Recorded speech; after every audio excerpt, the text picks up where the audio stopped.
NU Bicara menginspirasi dengan karya dan cinta. Assalamualaikum warahmatullahi wabarakatuh. Selamat berjumpa kembali di channel YouTube PCNU Jombang, sebuah channel yang menghadirkan hazanah dan juga wawasan tentang ke-NU-an di Kabupaten Jombang untuk Anda semuanya, para warga Nahdliyin dimanapun Anda berada. Apa kabar? Semoga senantiasa sehat dan tetap bisa menjalankan ibadah dan juga aktivitas Anda semuanya dengan cukup baik di hari-hari Anda. Saya Nina Mutmainah kembali hadir di program NU Bicara yang pada kesempatan kali ini nanti akan menghadirkan narasumber-narasumber yang luar biasa untuk Anda. Dan tentu saja ini akan bisa membuka wawasan dan cakrawala pengetahuan, terutama yang kali ini akan saya hadirkan kepada Anda adalah diskusi saya dengan Ketua Lembaga Falakiyah Nahdlatul Ulama, Lembaga Falakiyah PCNU Jombang, yang akan mengupas tentang pentingnya Nahdliyin itu meyakini bahwa ru'yah atau ru'yatul hilal adalah metode yang paling tepat untuk menentukan kalender Hijriah. Seperti apa? Saya Nina Mutmainah. Inilah NU Bicara menginspirasi dengan karya dan cinta. Dan sudah hadir di studio kami pada kesempatan kali ini di pojok podcast NU Bicara, Ketua Lembaga Falakiyah PCNU Jombang, ada Ustadz Lutfi Fuadi yang sudah hadir bersama dengan saya. Saya sapa dulu yang sudah bersama dengan saya. Assalamualaikum Ustadz Lutfi. Waalaikumsalam. Alhamdulillah. Apa kabar? Alhamdulillah sehat. Sehat semuanya ya Ustadz? Sehat, alhamdulillah. Alhamdulillah. Baik, sekarang ini kan waktunya sudah semakin dekat dengan bulan Ramadan. Nah, betul, ini biasanya perbincangan mengenai hisab, mengenai ru'yah itu semakin di media sudah semakin mulai muncul begitu. Nah, hari ini kita akan berbincang bagaimana pentingnya para warga Nahdliyin itu meyakini bahwa ru'yah itu menjadi satu hal yang wajib diyakini atau yang harus diyakini bahwa itu adalah metode yang paling tepat untuk menentukan kalender Hijriah. Tapi sebelum itu bolehlah diberikan prolog dulu begitu Ustadz. Seperti apa sih sebenarnya? Oke. Assalamualaikum warahmatullahi wabarakatuh. Alhamdulillah rabbil alamin. Disampaikan terima kasih kepada Neng Nina. Alhamdulillah ini bisa berjumpa mengisi menambah wawasan warga Nahdliyin. Pada kesempatan kali ini kami akan sedikit mengulas mengenai penentuan awal bulan Hijriah yang dipedomani yang digunakan oleh Nahdlatul Ulama. Perlu diketahui bahwa Nahdlatul Ulama sebuah organisasi ini memutuskan penentuan awal bulan Hijriah, utamanya menentukan puasa, menentukan waktu lebaran.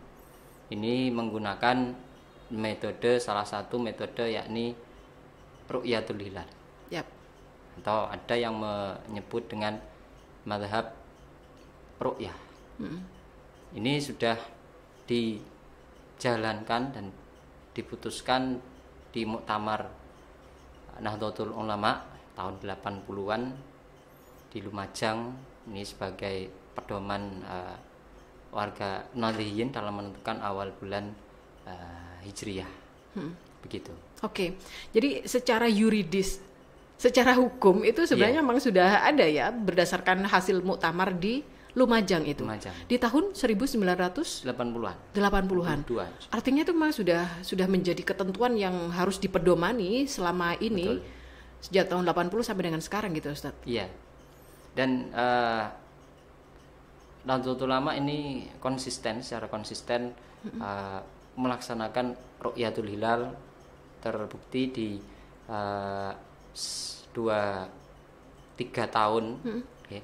Setiap awal bulan ini ada instruksi dari PBNU ke PC, seluruh PC di Indonesia untuk melaksanakan ru'yatul hilal. Oke, Ustadz, apakah PCNU atau NU itu hanya menggunakan metode ru'yah saja? Apakah tidak memakai hisab sama sekali?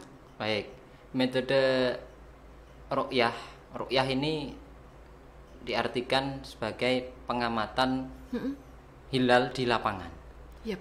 Pengamatan di lapangan ini bisa ada kalanya di tempat yang tinggi. Kalau Jombang ini termasuk dataran rendah, berkisar antara 40 sampai 60 meter. Maka dicarilah bangunan-bangunan yang cukup tinggi yang bagus. Menurut cerita ahli-ahli falak di Jombang, ini pernah tempat ru'yah dilaksanakan di Bukit Tunggorono. Oh, Bukit Tunggorono. Iya, Gunung Tunggorono gitu. Gunung Tunggorono ini di era Mbah Yai Mahfud. Oh, gitu ya. Kalau sekarang sudah tidak memungkinkan karena sudah dibangun perumahan, area perumahan. Oh, gitu. Berarti memang benar ya di Bukit Tunggorono atau Gunung Tunggorono itu pernah dipakai? Pernah, iya. Ru'yah? Pernah.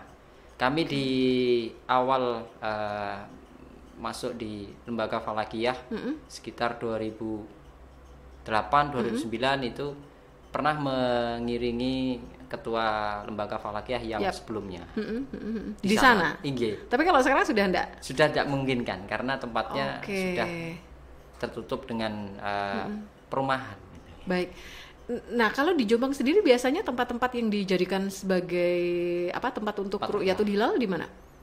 Sementara sejak 2017 sejak 2017 ini markas ru'yah berada di lantai 3 masjid Masjid Jami Pondok Pesantren Denanyar. Jadi di atas pondok pesantren, di atas masjid itu dibangunkan 6x6 semi permanen itu menghadap ke arah barat. Memang khusus untuk ru'yah. Ya, sebelumnya dilakukan observasi selama 6 bulan. Selama 6 bulan, setiap bulan rutin. Kemudian di akhir 2016, alhamdulillah kok bagus, tempatnya memadai. Sampai sekarang. Baik. Itu kalau ru'yah memang sudah jelas ya, NU itu selalu melakukan itu. Betul. Pertanyaan saya tadi, apakah hanya ru'yah saja? Iya. Apakah hisab enggak?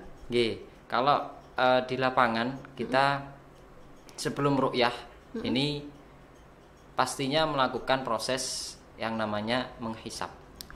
Nanti di Nahdlatul Ulama ahli ru'yah itu pasti basicnya ahli hisab. Pasti itu. Itu basicnya ahli falak Bayi Mahfud, beliau ahli hisab. Ditunjang. Kemudian untuk terapannya ru'yatul hilal, beliau juga melaksanakan ru'yatul hilal. Gitu. Jadi tidak ansih hisab enggak. Gitu. Jadi hisab dan ru'yah beriringan. Betul. Begitu.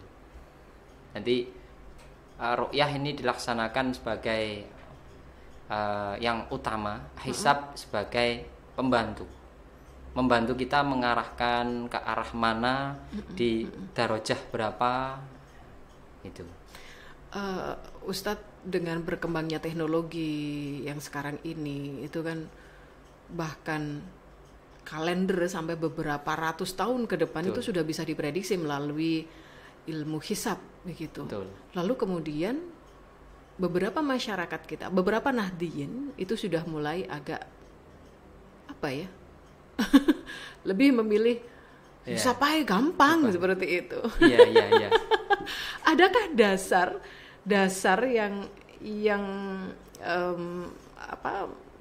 menjadikan kita harus meyakini bahwa ru'yah itu memang menjadi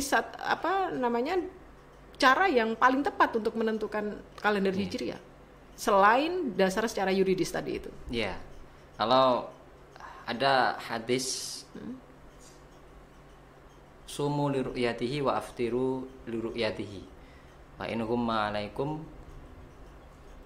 fakmilul iddata sya'bana salasin. Jadi berpuasalah kalian karena melihat hilal. Poin utamanya itu. Itu sampai sekarang dipakai masih gitu dipedoman ya, nih. dasar Pedoman itu. utama Nahdlatul Ulama ini memang ru'yah. Kemudian kalau mendung, kalau tidak terlihat di tanggal tersebut, artinya tanggal setelah istimak, maka Ya. baru menggenapkan 30 hari untuk Sya'bannya. Itu dilakukan terus. Jadi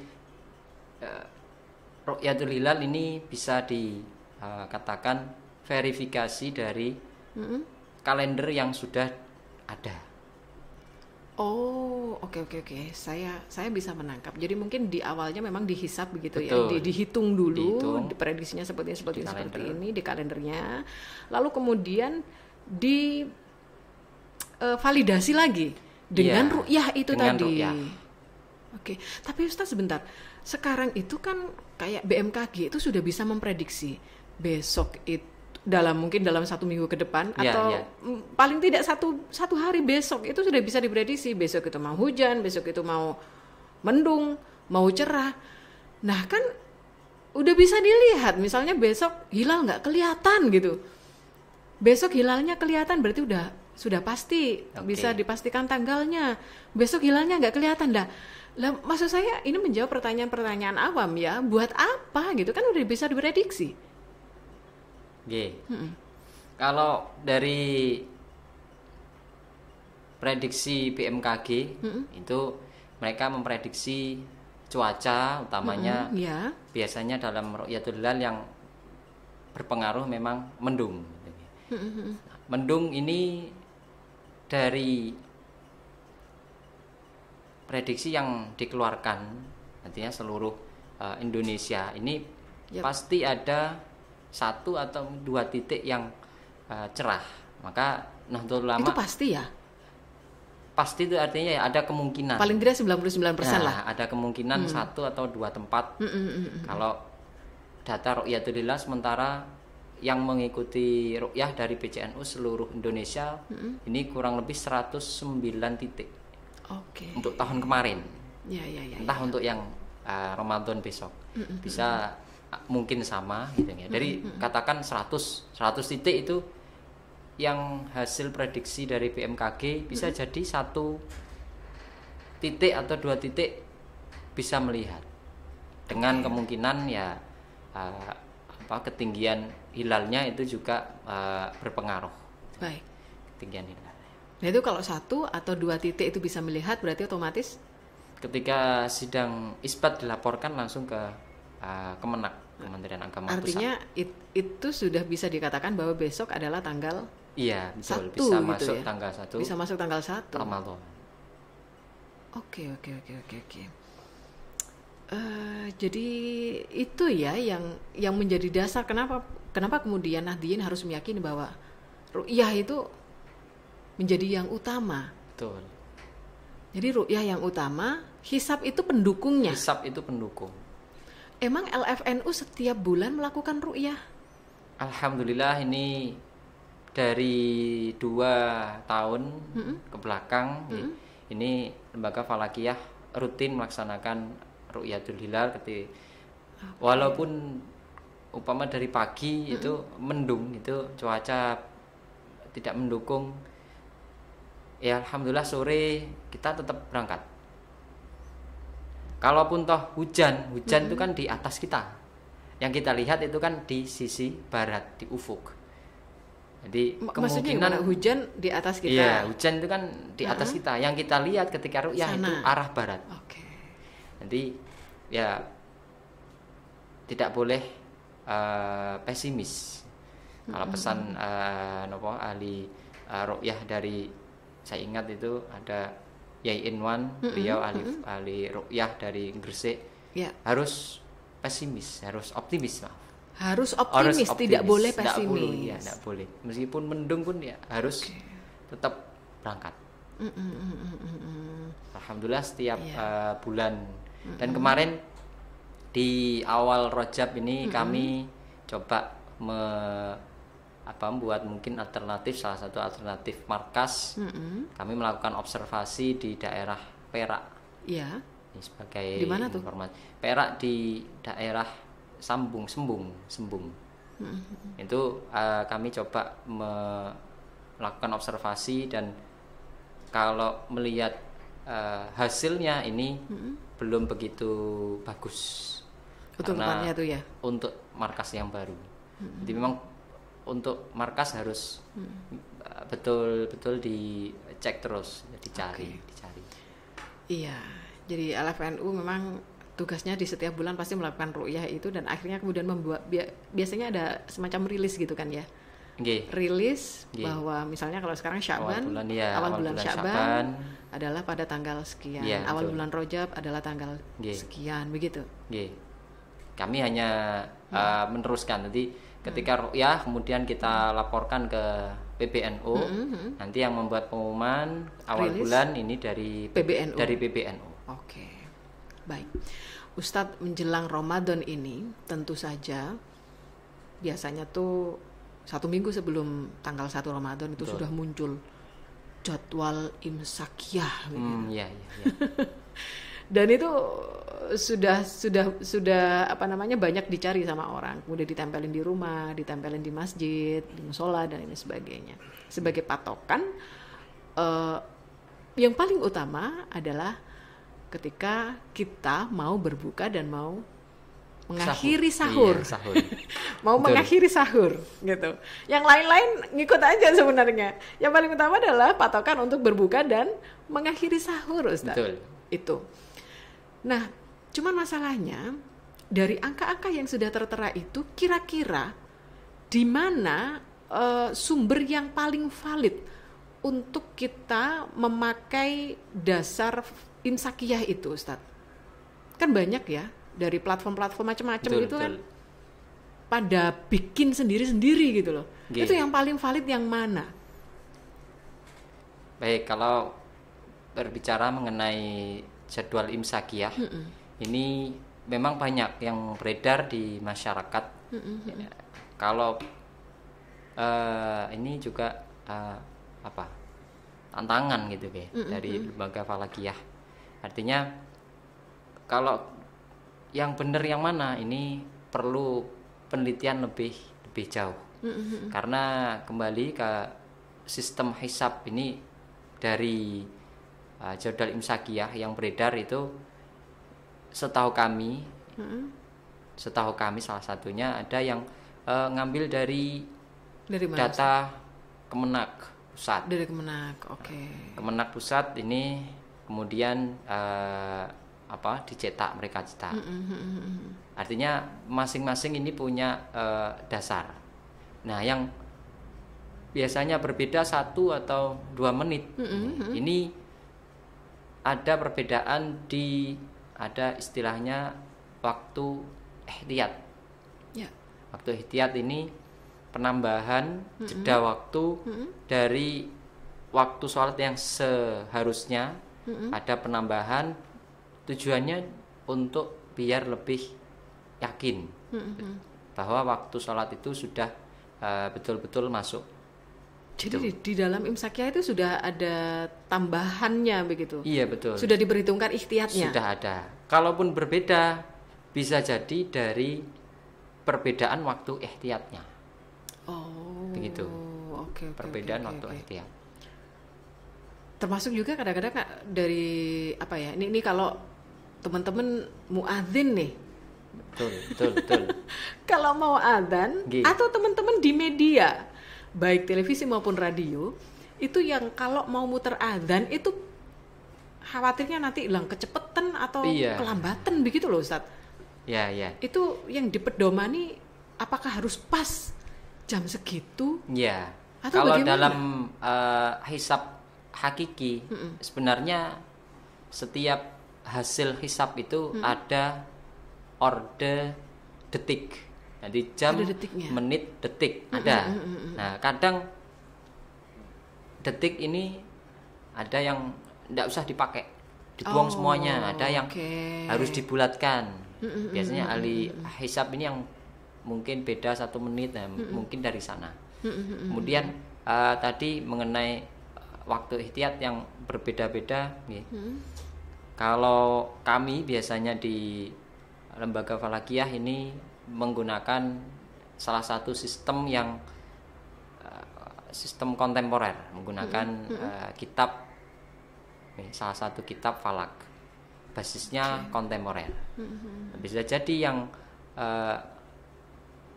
hasil jadwal imsakiyah di yang lain gitu kayak ini yang perlu diteliti gitu. Jadi kalau kami biasanya pasti mencantumkan ini hasil hisab dari kitab A. Oke. Jadi nanti bisa dipertanggungjawabkan. Baik. Nah, kadang ada kasus begini ya Ustadz. Kita kan posisinya di Jombang nih. Betul. Di Jombang, kemudian nonton TV. TV-nya Surabaya. Oh, iya. Iya. Surabaya, waktunya adzan gitu kan. Sudah adzan. Cek dorong iki, Jombang cek gorong. Betul. Ada arahan untuk hal kayak gitu, Ustadz. Buka aja, oke. Biasanya kalau karena Jombang ini ikut TV Surabaya, ini perlu diketahui perbedaan waktu dari Jombang Surabaya. Jadi ada perbedaan selisih tempat kurang lebih biasanya digunakan 2 menit. Sekitar 2 menit ya? 2 menit. Ini untuk hampir seluruh Jombang. Jadi Jombang ini kan kota yang bisa disebut memanjang gitu ya, memanjang dari utara ke selatan. Artinya timur, titik timur Mojo Agung sampai barat di daerah Bandar itu kurang lebih sekitar 27 kilo. Oke. Luasnya gitu. Baik. Jadi 27 kilo. Kalau Surabaya sudah adzan, sudah adzan, kita tunggu dulu waktu 2 menit. Ketika di hayya 'alas shalah, hayya 'alas shalah yang pertama, hayya 'alal falah kalau khawatir artinya terlalu khawatir nanti terlalu cepat ya, hayya 'alas shalah yang kedua. Nah, itu sudah masuk waktu maghrib. Sudah masuk. Jombang. Kalau ada yang pakai itu, ada yang menggunakan jadwal imsakiyah. Jadwal imsakiyah ini, jadi penggunaan jadwal imsakiyah tidak hanya dari jadwalnya saja yang perlu diteliti, artinya perlu pasti menggunakan bantuan waktu yaitu jam. Jam ini juga harus juga, Ustaz. Betul. Mengkalibrasinya gimana ya Ustaz kalau jam itu? Pentingnya di sini juga. Kalau di jadwal imsakiyah yang diterbitkan Lembaga Falakiyah, kami sertakan di sana untuk mengkalibrasi jam atau waktu di rumah, entah di masjid, entah di musola, itu bisa menggunakan website time.is. Time.is. Iya. Time.is. Oke. Sangat mudah, nanti bisa dicocokkan sampai order detik. Nanti bisa jam, menit, detik, tampilannya digital. Angka ini berbasis langsung dari Greenwich sesuai dengan jam atom. Biasanya kalau di HP itu kan apa ya, waktu GMT atau waktu Betul, apa itu ya Ustadz? Kayak gitu. Itu sudah aman. Kalau settingan jam itu Ustadz? Kalau jam waktu di HP itu kadang selisih detiknya. Oh, enggak sama ya dengan time.is itu. Time.is ini sampai detik pun dia muncul. Oke. Sampai detik, jadi bisa digunakan untuk mengkalibrasi jam, ada di masjid, ada di musola, di rumah pun. Karena pendukung dari jadwal imsakiyah ya itu jamnya harus disesuaikan dulu. Diganti kalau baterainya udah lemah, ganti. Gitu. Nah, orang sekarang kan memang budayanya sekarang atau orang sekarang itu lebih banyak pakai HP untuk panduan-panduan apa namanya, jam dan segala macam itu loh Ustadz. Jadi tapi meskipun tidak sedikit juga, masih banyak juga yang pakai jam rumah, kemudian jam masjid itu kan juga masih pakai itu. Jadi kalau di HP itu mengkalibrasinya pakai itu tadi ya, time.is itu. Iya. Betul. Pakai time.is atau jam BMKG itu pun ya. Baik. masih ada linknya lagi. Ada yang langsung, yang time release. Apalagi kemudian biasanya di HP, di tab dan di alat-alat komunikasi yang sekarang ini itu kan sudah disetting kalau pas waktu adzan bunyi Adzan sendiri ya. adzannya. Iya. Betul. Itu mungkin salah nggak sih waktunya itu?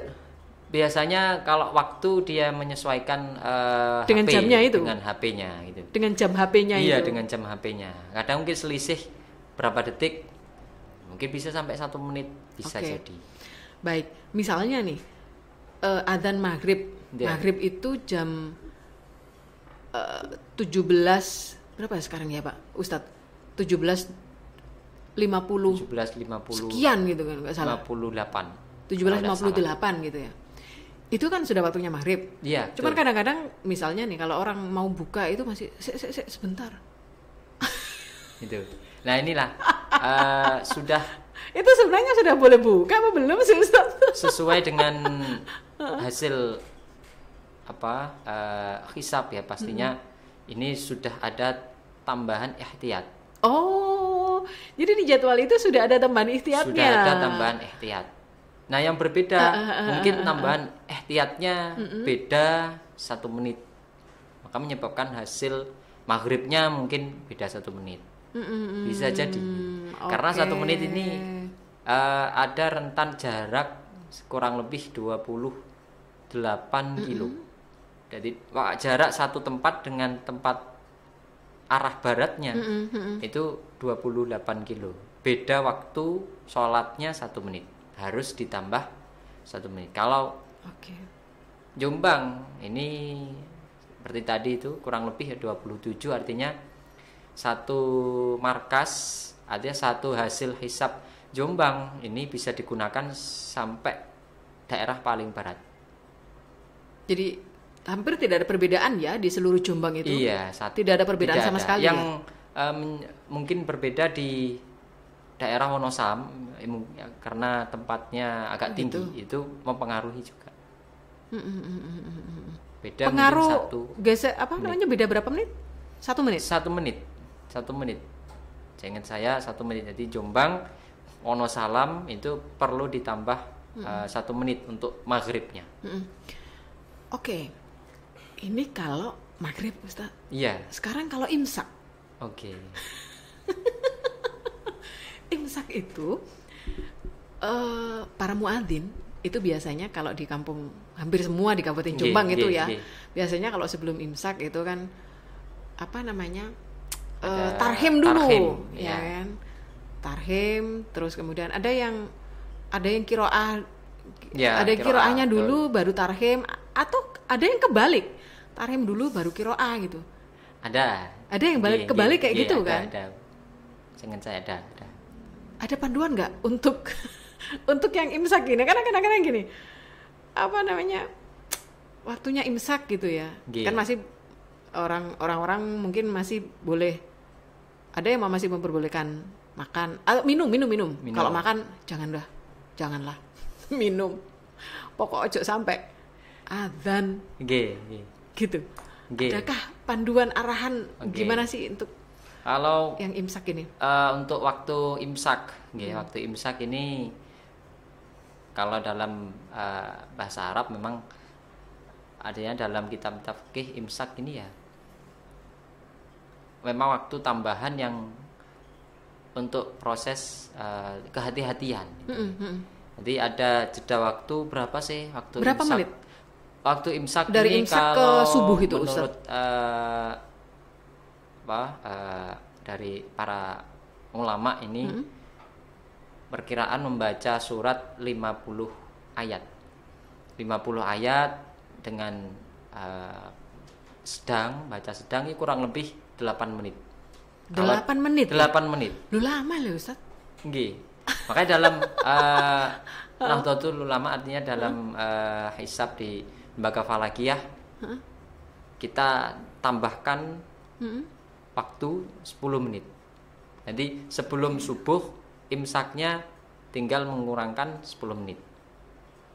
Jadi sebenarnya waktu imsak ini kalau pemahaman secara falakiyah masih boleh, masih boleh, tapi untuk kehati-hatian ya secukupnya. Artinya ketika tarahim sudah di lantunkan ya mungkin minum aja untuk kehati-hatian.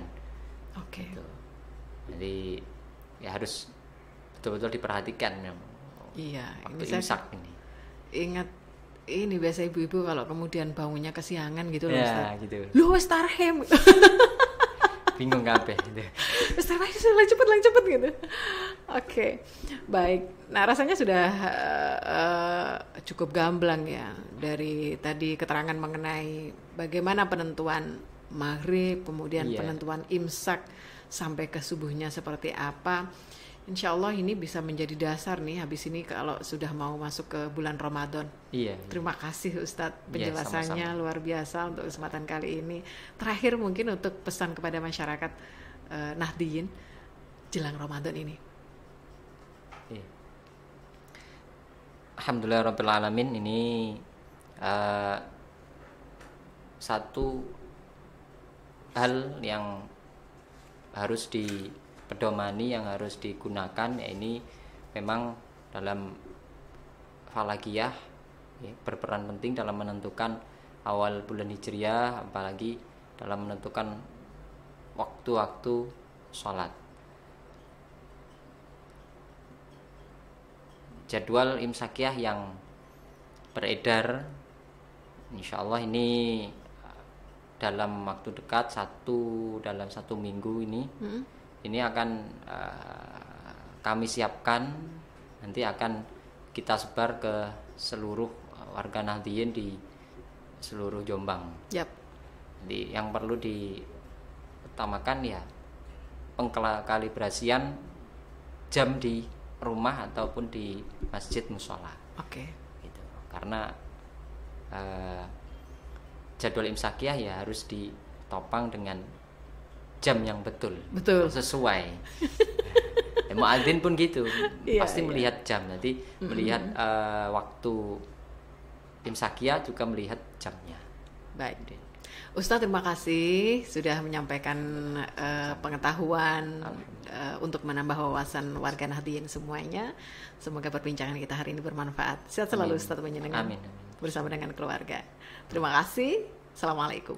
Waalaikumsalam warahmatullahi wabarakatuh. Ya, para pemirsa channel YouTube PCNU Jombang, Anda baru saja menyimak perbincangan saya dengan Ketua Lembaga Falakiyah PCNU Kabupaten Jombang, Ustadz Lutfi Fuadi, dan sepertinya memang sudah siap untuk masuk ke bulan Ramadan. Semoga perbincangan kita hari ini bermanfaat untuk Anda semuanya. Saya Nina Mutmainah, mohon pamit. Terima kasih. Assalamualaikum warahmatullahi wabarakatuh. Waalaikumsalam.